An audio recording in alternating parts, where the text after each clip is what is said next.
So now I can select the download button here and load that or open that with Excel.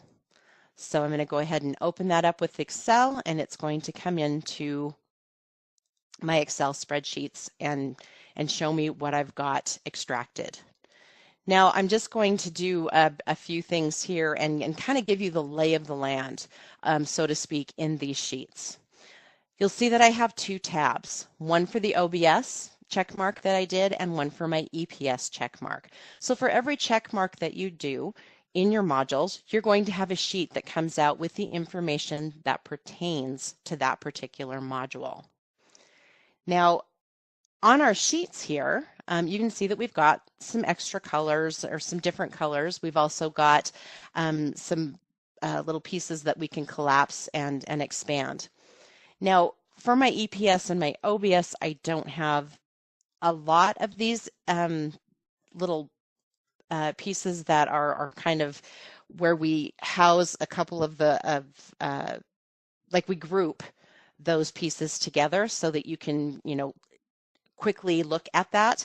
But in some of the other sheets like projects or activities, we do have quite a few of these so that you can kind of narrow down and concentrate on just those pieces that you want to just by simply collapsing and opening those. Now you'll notice that we have bright red backgrounds on some of these columns. These indicate that these are the mandatory fields or the mandatory pieces of information that P6-Loader needs in order to get information back into P6 and change it or update it or even create new if that's what you need to do. If we have the kind of the reddish orange font, that indicates that I can actually remap that information. So in this case, I could have a new ID. Say I want to change my tools ID here, and I just want to say that it's tools. I can put tools here in my new ID. When I load it back in, it's going to actually go out and change that ID for me in P6 and then update it wherever it needs to be updated.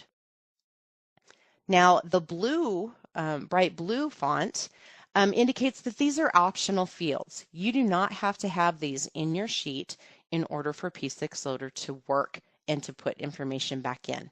So in this case, if I don't have any information at all, I can actually delete that column if I want to so that I can concentrate on just the information that I'm working with, or I can simply leave it blank. It doesn't hurt anything.